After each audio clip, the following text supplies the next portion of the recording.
माता बाबा और विशेषकर उनकी धरती है, भगवान बिरसा मुंडा की धरती है, तो हम एक लाइन कहेंगे, बिरसा मुंडा की शहादत के बाद इस राज को क्या मिला?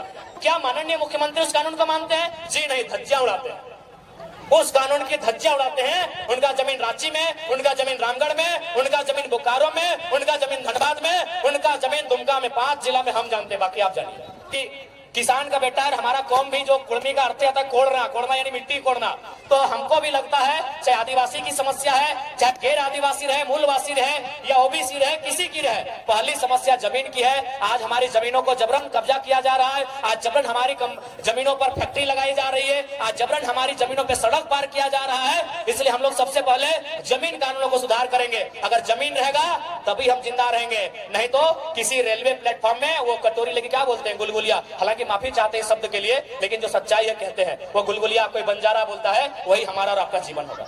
वो केवल वो कहते हैं हाथी के दांत खाने के अलग होते हैं, दिखाने के अलग है। तो माननीय हेमंत दा जो वो दिखाने के लिए दाढ़ी बढ़ाया है, पांव देखेगा यहाँ सेविंग हुआ है। पूरा समाज और एक तरफ मुख्यमंत्री, आपको नहीं लगता है अगर सच में अगर वो संथाल हितैषी ही होते हैं तो चंपई कुर्मी थोड़ी थे, चंपई सोरेन कुर्मी थोड़ी थे, चंपई सोरेन कोयरी तेली थोड़ी थे, चंपई सोरेन भी संथाल समाज के ही बेटे थे। अभी थोड़ा नया नया नियम कानून आया है, शब्द का थोड़ा पाबंदी है। जो लोग पकड़े जाएंगे वो कितना बड़ा वीआईपी का है ना रहे, गजाड़ में फेंक देंगे। और आज आपको फिर से कहेंगे, अगर झारखंड को बदलते हुए देखना चाहते हैं तो हम नहीं कह रहे हमारे लड़कों को, आप जिसको भी एमपी एमएलए सीएम बनाइए वो रिस्की होना चाहिए, रिस्की होना चाहिए। अगर वो रिस्की नहीं होगा, अगर उसमें अपने परिवार की चिंता होगी, जान का डर होगा, तो लिख के बोलते झारखंड नहीं बदलेगा, नहीं बदलेगा भैया। एचईसी का कब्जा है, टाटा का कब्जा है, चांडिल डैम 60 साल पुराना विषय है, हिंडाल्को में 50-60 साल पुराना विषय है, बीसीसीएल, सीसीएल, ईसीएल। अरे भाई आप सीधा उंगली से घी निकलेगा। यहाँ ऐसा सीएम चाहिए जिसके पास कलेजी नहीं कलेजा हो। 3 महीना बर्दाश्त नहीं कर पाए ये लोग, 4 साल 5 साल, कोई हजारीबाग में चूल पका के आया है, कोई जमशेदपुर में 10 साल अप्रेंटिस का काम करके आया है, कोई धनबाद के कोयला खदानों के अंदर प्रैक्टिस करके आया है, 10 साल तक प्रैक्टिस किया है, और आप 3 महीना बर्दाश्त नहीं कर पाए, तुरंत सीएम का कुर्सी आपको चाहिए। करने का काम करेंगे तो हम हेमंत से भी सवाल करेंगे, अर्जुन मुंडा से भी सवाल करेंगे और सुदेश महतो से भी सवाल करेंगे। आपके साथ अगर अन्याय होगा तो हमदर्दी रहेगी। आपके साथ ईडी ने आपको परेशान किया, हमदर्दी हमने दिखाई कि भाई ईडी खाली विपक्ष के पास ही क्यों है, वो पक्ष वालों के पास क्यों नहीं है, बीजेपी के लोगों के पास क्यों नहीं। बिल्कुल हमने हर बार इंटरव्यू कहा, लेकिन आप आकर दिखाएंगे बड़ा बड़ा दाढ़ी और पांव सेव करके आएंगे तो जनता को तो बताएंगे। देख दिल्ली सब तो नहीं, इतना जन भारी संख्या में आइले जुटला, बताओ तो यहाँ डॉक्टर नहीं तो नहीं कहेगा, डॉक्टर नहीं ना, मास्टर नहीं कहेगा, इंजीनियर कहेगा, वकील कहेगा, तो की भात रांधनी है ना, भात रांधा ना।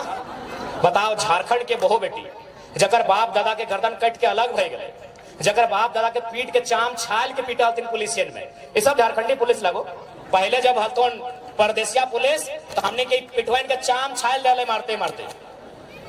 ये बगल में तिरुल्डी हो, अजीत महतो, धनंजय महतो के जो गोली चल रहे, 16 साल के लड़का जो मर गया, शहीद भई गया, पता कर ले वहां की कारण लगले। बस कारण हटे हलाए कि ब्लॉक में अपनी धरना दिला, यानी सोच ले कि हमने उस समय ब्लॉक में धरना भी नहीं दे सकला। धरना देना तो कोई अपराध नहीं लगले, ब्लॉक में धरना दिला, लेकिन सही समय सब परदेसिया पुलिस मनमानी दंदना के गोली चले ले, 2 नौतुन की तरह मर गए, अपनी चौका के सामने मूर्ति भी बना ले, देख लेवा। ये राज्य के हमार दशा है। तो स्थानीय नीति के मतलब है कि जकर बाप दादा बलिदान दे के इस राज्य के अलग कर दे।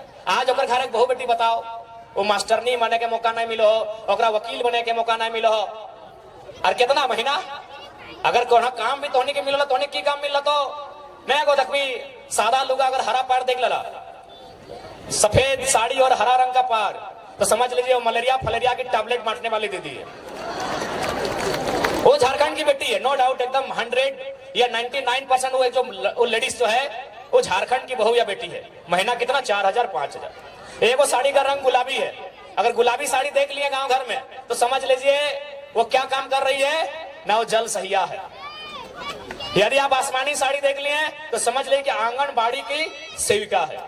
ये काम किसको है? झारखंडी को। और चले जाइए रांची के दफ्तर में, चले जाइए जमशेदपुर के दफ्तर में, जहां एसी चल रहा है, जहां मैडम जी कलम लेकर बैठी हैं, उसका तनख्वाह 60,000 है, उसका तनख्वाह 90,000 है, उसका तनख्वाह 1,20,000 है। और पूछिएगा आप कहाँ की हैं? बोले कि हम इलाहाबाद के हैं, हम पटना के हैं, हम छपरा के हैं, हम दिल्ली के हैं, हम लखनऊ के हैं। तो हाँ, हम लोग बर्तन मांजने के लिए झारखंड लिए हैं।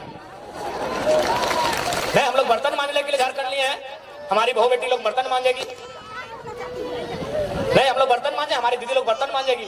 और ये हम नहीं कह रहे हैं, ये आंकड़े कह रहे हैं, सरकार के आंकड़े कह रहे हैं कि 75,000 झारखंड की 75,000, उसमें मैक्सिमम आदिवासी घर की बेटियां दिल्ली में, चेन्नई में, बंबई महानगरों में दाई का काम करती है। ये आंकड़े कहते हैं 75,000। यानी जिनके लिए राज बना है उनके घर की बहू बेटियां दिल्ली में जाके नौकरानी का काम करती है, और जिनका इस राज्य से वास्ता नहीं वो मलकती है, चमकती है और महारानी। ये हमारे राज्य की दुर्दशा है। हमें उन बहनों से भी शिकायत नहीं है, हमें शिकायत हमारी सरकार से। वो दिल्ली की बहन हो चाहे पटना की बहन हो, हमें उससे कोई शिकायत नहीं। शिकायत हमारी सरकार से है कि आप इस राज्य से बाहर लोगों को अवसर क्यों देंगे, क्यों देंगे? ये राज्य हमारा है, इस राज्य में गैर राज्यों को अवसर क्यों मिलेगा? अगर उनको ही अवसर देना था, यदि एचआर बन के यूपी के लोग ही आते, ठेकेदारी करने के लिए बिहार के लोग आते, नर्स बनने के लिए उड़ीसा के लोग आते, और यदि कंपनी को चलाने के लिए बंगाल के लोग आते, तो निर्मल महतो को गोली काहे चलाए थे भाई? निर्मल महतो क्या मने काहे शहादत दिए थे? काहे शहादत दिए थे निर्मल महतो, बताइए आप। आज ठेकेदारी के लिस्ट उठाइए, अरे आपको ताज्जुब होगा कि पीसीसी रोड का ठेका यूपी और बिहार के लोग लेते हैं। ये हम नहीं कह रहे, अखबार का कटिंग कह रहा है। 80% पीसीसी रोड का ठेकेदारी अब यूपी और बिहार के लोग झारखंड में करते हैं। तो झारखंड के लोग क्या करेंगे? देखो, जिनको हमारी बात बुरी लगती है लगे भैया, लेकिन जो जेन्युइन बात है हम वही कहते हैं। हम आपके राज्य में एगो जल मीनार का ठेका नहीं ले सकते हैं, हम आपके राज्य में एगो नली का ठेका नहीं ले सकते हैं, और आप हमारे राज्य में 100 किलोमीटर 150 किलोमीटर तो पीसीसी तो टीसीसी रोड का ठेका लेते हैं। क्या है भाई, ये व्यवस्था कैसे चलेगी? ये कौन सी व्यवस्था है बताइए आप? ये कौन सी व्यवस्था है? ये कौन सा अलग झारखंड राज्य है? इसलिए झारखंड राज्य अलग नहीं हुआ था। इसलिए आज हमारी लड़ाई किसी गैर राज्य से नहीं है। जो लोग गैर राज्य के हैं वो हमारे बड़े भाई समान है। हमने शुरू से कहा है, बिहार हमारा मंझला भाई है, बंगाल हमारा बड़ा भाई है, और उड़ीसा हमारा संजला भाई, हम तो छोटा भाई है, 4 भाई हम लोग। लेकिन ये भी तो नियम है, ये भी नियम है ना कि अगर 4 भाई में खेत का बंटवारा हो जाए तो क्या बड़ा भाई छोटा भाई का खेत खेती करता है? सिंपल बात है भाई, यहाँ लड़ने झगड़ने की कोई बात ही नहीं है। यहाँ बिहारी झारखंडी और बंगाली झारखंडी करने की बात ही नहीं है, सिंपल सा बात है। अभी अगर 4 भाई में अगर जमीन का बंटवारा हो गया तो क्या बड़ा भाई जबरदस्ती छोटा भाई को खेत काट के ले जाएगा क्या? सिंपल सा बात है। तो बंटवारा हो चुका है, किसी के पास 94,000 वर्ग किलोमीटर है, किसी के पास 88,000 वर्ग किलोमीटर है, किसी के पास 1,55,000 वर्ग किलोमीटर है, हमारे पास सबसे कम 79,000 वर्ग किलोमीटर है। हमारी जमीन पे नजर नहीं गड़ाइए, हमारी जमीनों पे नजर नहीं गड़ाइए, हमारे खदानों पे जमीन नजर नहीं गड़ाइए, हमारे रोजगार पे नजर नहीं गड़ाइए, हमारी परंपरा हमारी संस्कृति पे नजर मत गड़ाइए। हमारी लड़ाई कहीं गलत नहीं है, क्योंकि हम लोग कमजोर हैं, इस बात को मानिए। क्योंकि ये निर्मलदा का दौर नहीं है, ये गुरु जी का दौर नहीं है, ये बिरसा भगवान का दौर नहीं है, पर हमारे नेताओं की गलती के कारण, हमारे नेताओं के लालच के कारण हम लोग हैं कमजोर। अब लालच ही कहिएगा ना। अब बताइए, नेताजी गए हैं आपके वोट से जीत के और पार्टनरशिप कर रहे हैं विष्णु अग्रवाल से, नाम आपको मालूम है, छोड़िए कि गलत बोल रहे हैं। अरे आपको पार्टनरशिप ही करना था तो देवेंद्र मुंडा से करते, देवेंद्र महतो से करते, जो लोग आपको वोट दिया है। क्या गलत बोल रहे हैं? हमारे नेताओं की उदासीनता, हमारे नेताओं की स्वार्थ नीतियां आज हमारे इस राज्य को कंगाल कर रही है। आज देखिए, माननीय मुख्यमंत्री का उदाहरण लीजिए। क्या आपको लगता है, मैं आज आदिवासी समाज से ये सवाल करता हूं, और आदिवासी नहीं, आदिवासी में भी आप 35-36 प्रकार के समुदाय आते हैं, सवाल करता हूं, क्या पूरा समाज और एक तरफ मुख्यमंत्री, आपको नहीं लगता है अगर सच में अगर वो संथाल हितैषी ही होते हैं तो चंपई कुर्मी थोड़ी थे, चंपई सोरेन कुर्मी थोड़ी थे, चंपई सोरेन कोयरी तेली थोड़ी थे, चंपई सोरेन भी संथाल समाज के ही बेटे थे। 3 महीना बर्दाश्त नहीं हुआ, अरे खुद तो बाहर आ गए, भाभी को भी लड़ा दिए गांडे से। हम तो बोले आप उनकी वंशावली जारी कर दीजिए और अपना सीट जारी कर दिए, काहे वहां नया लड़का लोग तैयारी करेगा।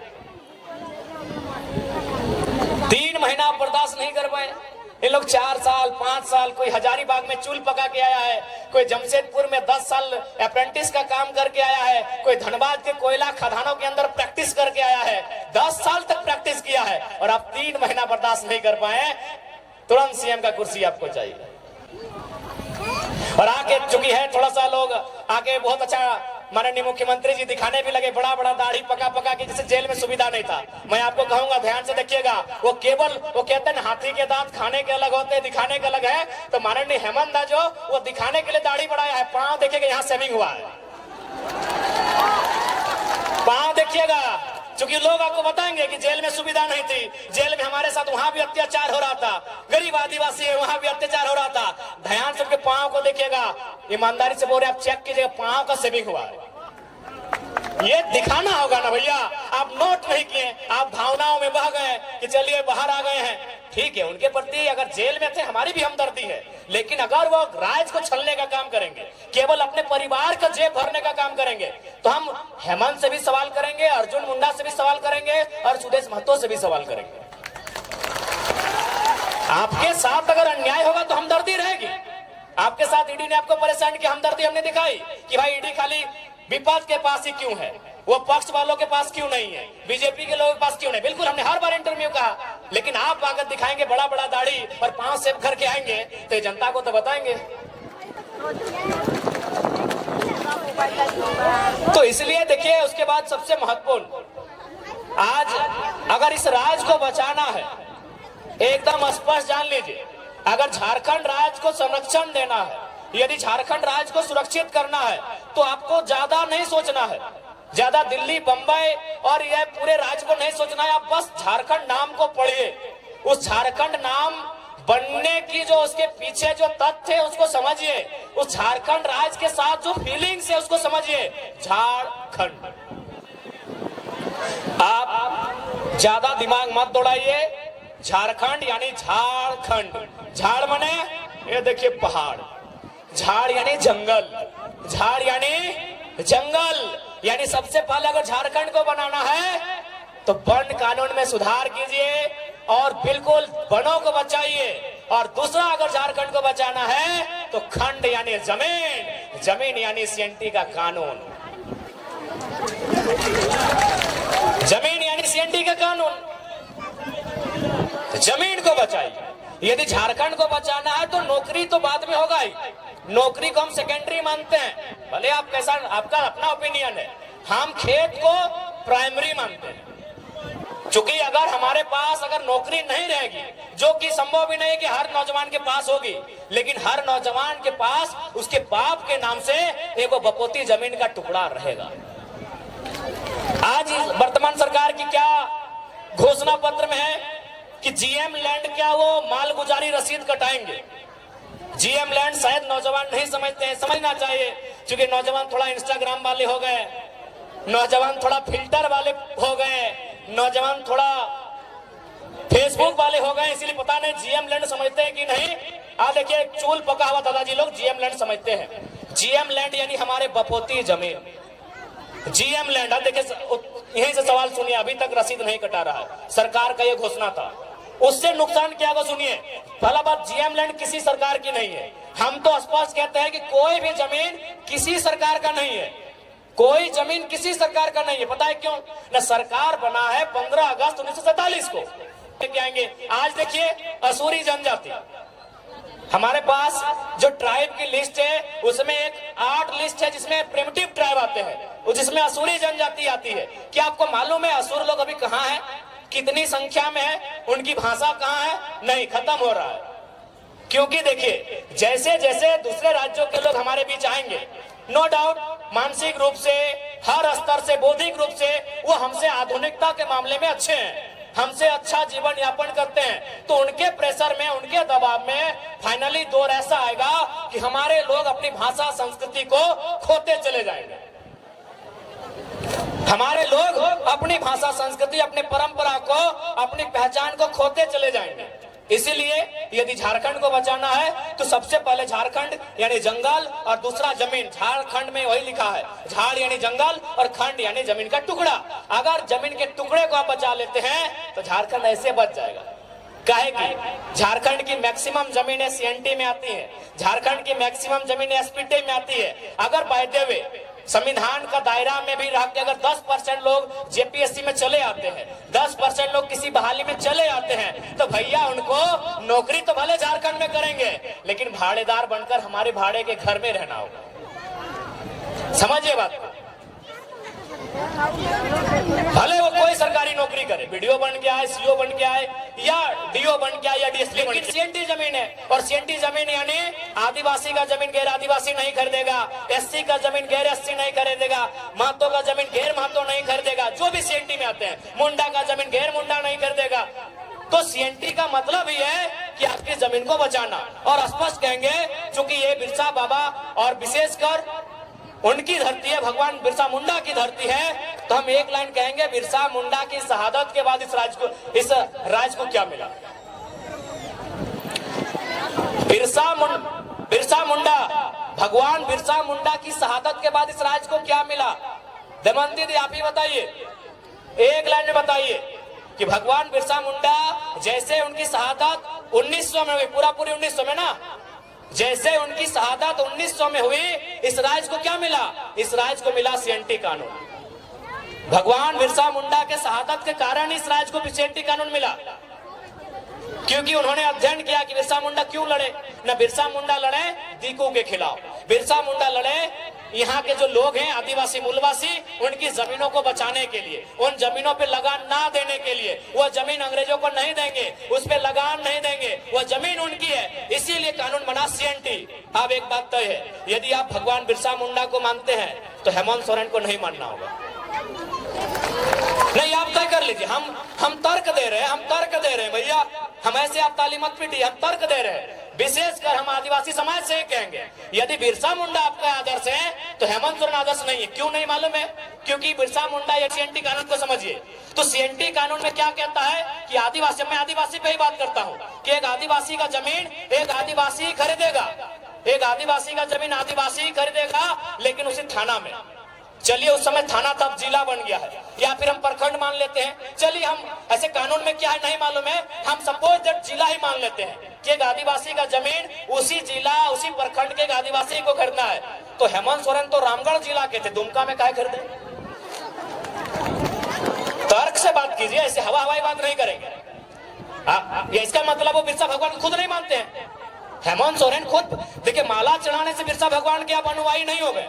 अगर हेमंत सोरेन जी ने बिरसा भगवान पे माला चढ़ा दिया तो उसके अनुयायी नहीं हुए। वो चाहते क्या थे? वो उनके मरने के बाद जो कानून बना, क्या उस कानून को हेमंत सोरेन मानते हैं? मेरा एक ही सवाल है। बिरसा भगवान के मरने के बाद एक कानून बना, उस कानून का नाम है छोटा नागपुर टेनेंसी एक्ट। वो कानून तैयार होना स्टार्ट हुआ 1902 में और फाइनल हुआ नवंबर का महीना 1908 में। ये कानून बना बिरसा भगवान की शहादत के बाद। तो क्या माननीय मुख्यमंत्री उस कानून को मानते हैं? जी नहीं, धज्जियां उड़ाते हैं, उस कानून की धज्जियां उड़ाते हैं। उनका जमीन रांची में, उनका जमीन रामगढ़ में, उनका जमीन बोकारो में, उनका जमीन धनबाद में, उनका जमीन दुमका में, 5 जिला में हम जानते, बाकी आप जानिए, बाकी आप जानिए, बाकी भैया आप जानिए। देखिए, आज लोगों को हमसे हालत इसलिए खराब है कि हम सरल शब्दों में लोगों को बहुत गहरी गहरी और रहस्यमयी बातों को समझा देते हैं। जो बातें उलझी हैं उन बातों को सुलझाते हैं। इसीलिए आज हमें लोग जानते हैं कि ये लड़का लीडर तो है ही, साथ में टीचर का काम करता है। और समाज में आप लीडर पैदा होने दीजिए, टीचर पैदा मत होने दीजिए। इसीलिए लोग इतना केस करता है हम लोग के ऊपर। नहीं, एक सिंपल सा बात है, हेमंत सोरेन आदरणीय मुख्यमंत्री बड़े भाई उनको बोल रहे हैं, बिल्कुल बिरसा भगवान के सिद्धांतों को नहीं मानते हैं। अगर मानते हैं तो चलिए आपसे कहेंगे, आपने जिन वैसे भी आदिवासी का ही जमीन खरीदा, अभी कितना करोड़ों का था, बोकारो वाला तो पेपर भी देख लीजिए, कटिंग 20 करोड़ बताया जा रहा है उसका अनुमान। आप उस आदिवासी परिवार का जमीन वापस कीजिए, हम मानेंगे आप आदिवासी हितैषी भी हैं और आप बिरसा भगवान को मानने वाले भी हैं। तो इसलिए अगर हम लोग सरकार में आते हैं तो देखिए, मेरा जो दिल कहता है, हम भी चूंकि किसान का बेटा है, हमारा कौम भी जो कुर्मी का अर्थ आता है कोड़ना, कोड़ना यानी मिट्टी कोड़ना, तो हमको भी लगता है चाहे आदिवासी की समस्या है, चाहे गैर आदिवासी रहे, मूलवासी रहे या ओबीसी रहे, किसी किसी की रहे, पहली समस्या जमीन की है। आज हमारी जमीनों को जबरन कब्जा किया जा रहा है, आज जबरन हमारी जमीनों पर फैक्ट्री लगाई जा रही है, आज जबरन हमारी जमीनों पे सड़क पार किया जा रहा है। इसलिए हम लोग सबसे पहले जमीन कानूनों को सुधार करेंगे। अगर जमीन रहेगा तभी हम जिंदा रहेंगे, नहीं तो किसी रेलवे प्लेटफॉर्म में वो कटोरी लेके क्या बोलते हैं, गुलगुलिया, हालांकि माफी चाहते हैं शब्द के लिए, लेकिन जो सच्चाई है कहते हैं, वो गुलगुलिया कोई बंजारा बोलता है, वही हमारा और आपका जीवन होगा। क्योंकि गुलगुलिया कोई नदी के किनारे पैदा नहीं हुए हैं, गुलगुलिया आकाश से टपके हुए लोग नहीं है, ना ही धरती को चीर के आए हैं, किसी और नर और नारी ने उनको जन्म दिया है। और वो नर नारी, उसका भी कहीं खेत खलिहान होगा, उसका भी कहीं बाग बगीचा होगा, लेकिन आज उसके पास नहीं है। शायद इसी प्रकार जैसा आज हमारे साथ हो रहा है, उसके साथ 100 साल पहले हुआ होगा। आज जिनको हम बंजारा कहते हैं, आज जिनको हम गुलगुलिया कहते हैं, आज जिनके पास माने सर ढकने के लिए छत नहीं है, जिनके पास कदम रखने के लिए एक बित्ता जमीन नहीं है, वो हमेशा ऐसे नहीं थे, वो हमेशा ऐसे नहीं थे। उनके पास भी इसी दुनिया में, इसी जहान में, किसी कोने में जरूर एक जमीन का टुकड़ा होगा, जहां उनके पूर्वजों का आशियाना होगा, जहां की सुबह और शाम वो अपने परिवार के साथ जीते होंगे, खाते होंगे, एक साथ रहते होंगे। लेकिन आज उनके पास कुछ नहीं है। चले जाइए रांची का रेलवे स्टेशन, चले जाइए धनबाद का रेलवे स्टेशन, चले जाइए कोई भी रेलवे स्टेशन, आपको मिलेंगे वो लोग। तो हम नहीं चाहते हैं कि झारखंड के लोगों की दशा ये हो। इसलिए अगर हम लोग गवर्नमेंट में आएंगे तो सबसे पहले यहाँ के जो जमीन कानून है मजबूती से लागू करेंगे, उनको और प्रभावी बनाएंगे, ताकि यहाँ के लोगों, भोले भाले लोगों की जमीन कोई हड़प ना ले।